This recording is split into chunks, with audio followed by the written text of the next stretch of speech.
Hello there. I just sat down with one of my all-time favorite classics, Looking In, Looking Out, 12th edition. Come with me as we explore Chapters 8, Communication and Relational Dynamics, and Chapters 11, Managing Interpersonal Conflicts. The first step in the relational model is initiating.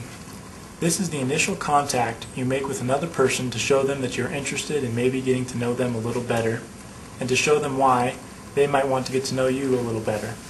It could happen anywhere, in a grocery store or in a coffee house. It generally tends to be a hit or miss. Either there is an initial attraction or there isn't. It's that simple. The next step is experimenting. This is the stage where the couple decides if, after meeting, they would be interested in pursuing the relationship further. Each member will start looking for common ground and natural connections. They ask each other questions like, what kind of movies do you like?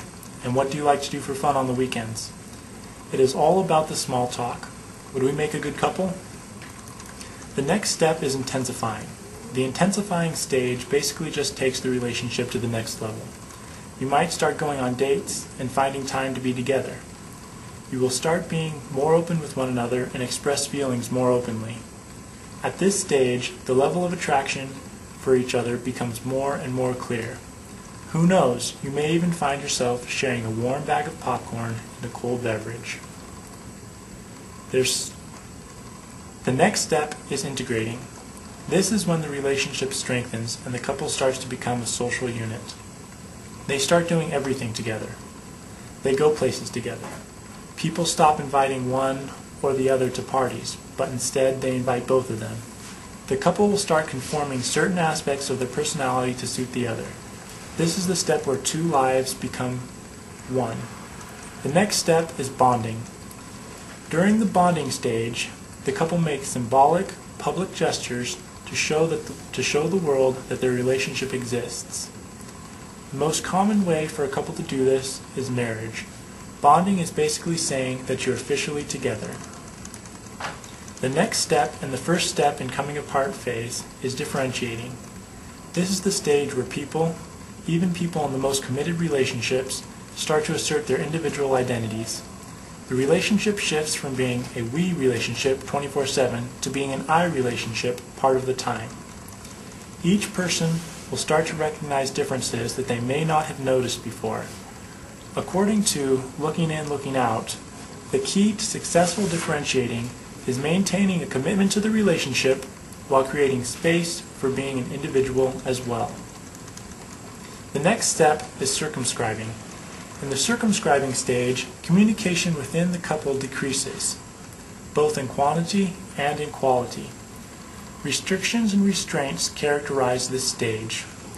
Rather than a disagreement, which requires energy on both sides, members opt to withdraw, either mental, silence or daydreaming and fantasizing, or physical, where people spend less time together.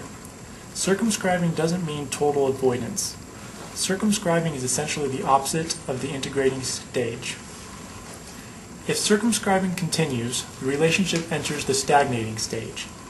The excitement of the old intensifying stage is long gone, and each member of the couple behaves towards each other in an old, familiar ways without much feeling.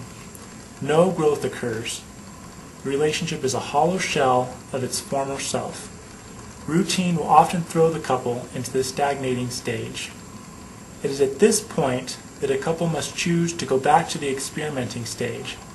They need to get out of the routine and try new things. They must focus on being excited for the things they used to be excited for. If a couple does not choose to recycle back to the experimenting stage, then it is likely that they will move on to the avoiding stage. A couple is in the avoiding stage when they intentionally try to create physical distance between them and their partner. This can be done indirectly, for example, in the form of an excuse, such as, "I can't see you because I need to work late," or it can be done directly, for example, saying, "I don't want to see you." The final stage of the relational model, assuming you don't recycle back to experimenting, is terminating. This stage is just as it sounds. The relationship comes to an end. If a couple is married, then terminating would include a divorce. Remember, relationships do not have to end this way. Much heartache can be avoided if a couple chooses to work out their problems and strive to continuously move back into the experimenting stage.